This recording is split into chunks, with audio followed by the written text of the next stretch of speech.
Now for a message from our very special guest, a message from the government of the Philippines. Our distinguished guest has been here before. She was our keynote speaker at our Nutrition Day celebration last year, and she has graced us again today. She is Managing Director of the Villar Foundation since '92. She was representative of Las Piñas City from 2001 to 2010, and she is now currently serving in the Congress of the Philippines as Senator, and she has been in this position since July 2013. Cynthia Aguilar Villar earned her degree in Bachelor of Science in Business Administration from the University of the Philippines, which has recognized her as one of its distinguished alumni.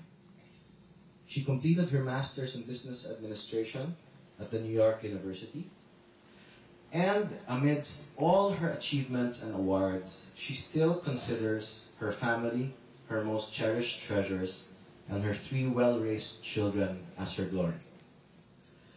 Friends, please welcome Senator Cynthia A. Villar.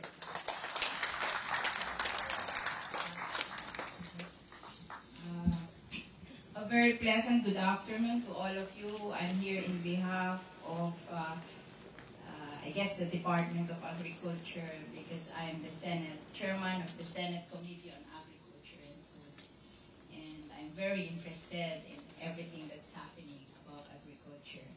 I wish to thank the management of IRRI for inviting me today, Dr. Robert Sigler, Director General. Okay, palakpakan po natin siya. And of course, his wife, Chrisan Sigler. And Dr. Matthew Morel, Deputy Director, okay, for Research. Dr. Bruce Tolentino, Deputy Director General for Communication and Partnership. And I guess the highest ranking Filipino here in IRRI. Norman MacDonald, Deputy Director, Admin and Finance, and of course the representative of the Australian government, Dr. Cecil Honrado, okay. And Dr. Bowman, Director of the Global Rice Science Partnership, Christine Kroms, Director for External Relations, Julian Lapitan, Partnership Head of IRRI, and of course, the representative of the provincial government of Laguna, the provincial administrator, Attorney Dulce Rabanal, and friends, ladies and gentlemen. You have to forgive me, I'm a politician, so I have to acknowledge everybody. Thank you to the International Rice Research Institute for inviting me to be part of this important event today. The groundbreaking ceremony of the state-of-the-art Lloyd Evans plant growth facility. I'm happy and honored to be here with all of you to witness this event. I know that this facility, with its controlled environment rooms and plant growth chambers, will serve a very important purpose as a key international resource and venue for biotechnological research and conservation of genetic diversity. Once fully operational, I gather that this will enable the nurture and study of plants, particularly rice, in a wide range of environment controlling for temperature, relative humidity, light intensity, photo period systems, water management systems, and the precise control of atmospheric gases. The building of this Lloyd Evans plant growth facility could not have come at the most opportune time. I know that most of you here are aware that the Philippines is one of the most vulnerable countries to climate change. A recent United Nations report identified our country as the 3rd most at risk from climate change in the world, ranked behind the South Pacific Island nations of Vanuatu with a population of 255,000 and Tonga with a population of 105,000. We don't consider them countries. In the Philippines, They are just barangay. Our biggest barangay, Las Piñas, has a population of 100,000. Our population in the Philippines is 100 million. So we're really apart from them. Another report released by the environmental organization German Watch last month, December 3, the Global Climate Risk Index 2015, the list of countries most affected by weather-related disasters like storms, floods, and heat waves. The index, based on the events of 2013, ranked the Philippines as number 1, followed by Cambodia and India.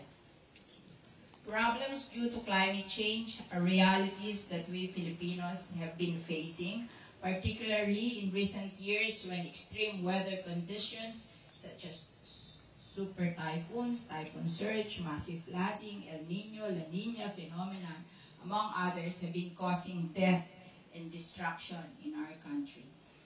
That is definitely bad news for the most vulnerable groups within our society, those living in flood-prone urban and rural areas, as well as coastal communities, both vulnerable to rising sea level and storm surges, who are mostly indigent families. As an agricultural country, the Philippines posed tremendous losses from the onslaught of environmental disasters, damage to agriculture caused by Super Typhoon Haiyan, which we call Yolanda here in the Philippines, reached over 90 billion, or about US $2 billion. The losses are such because typhoons struck between 2 planting seasons. It also affected our food supply and security. In fact, it was only in August last year when our farmers have started harvesting crops from what they have replanted after the typhoon in November 2013.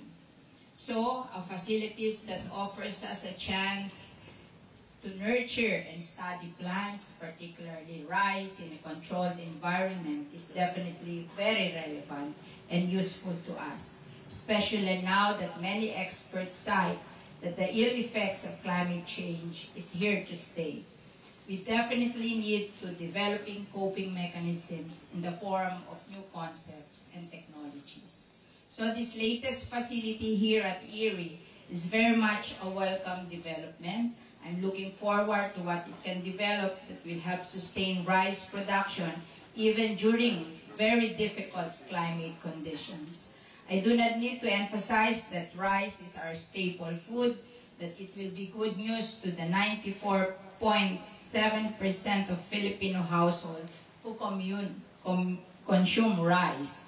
The sustainable production and supply of rice is, of course, our key priority.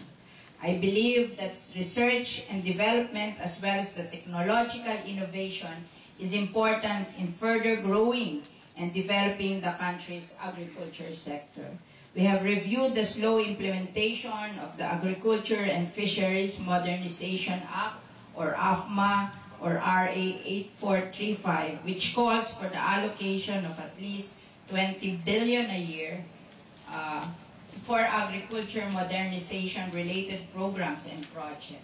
And yet data cite that the Philippines still lags behind its regional neighbors in the farm mechanization aspect, a far fifth placer to Japan, South Korea, China, and Thailand.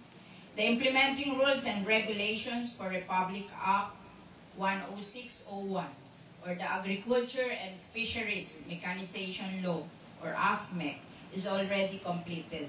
It will promote the development and adoption of modern, appropriate, cost-effective, and environmentally safe agricultural and fisheries machineries and equipment to enhance farm productivity and efficiency to achieve food security and increase farmers' income. As chairperson of the Senate Committee on Agriculture and Food, Filipino farmers and fisher folks who are among the poorest in our country is my important concern. It is based on the statistics that a typical farmer or fisherman in the Philippines earns only about 150 pesos a day, which is around $3 a day. I believe that the new concepts and technologies such as those that will be used here at the Lloyd Evans Plant Growth Facility will serve them well. We need to help Filipino farmers and agricultural workers, which comprise 1/3 of our population, to be more productive and globally competitive. We have only 33 million workers in the Philippines. 12 million of them, or to be specific, 11.8 million are agricultural workers, 12 million are OFWs, and the rest are divided among the industry. So you can see how important our farmers and our OFWs in our economy. So I really believe that the agriculture sector will be able to generate more revenues for Philippines if it will be backed not only by adequate budget and effective programs of the government, more so with the adoption of advanced systems and technology. I'm looking forward to updates about this new facility at Erie. Please keep me posted about its development. On that note, thank you again, and more power to Erie, to the people behind Lloyd Evans Plant Growth Facility, and to the whole agricultural sector in our country. Maraming salamat. Thank you very much, Senator Villar, Chair of the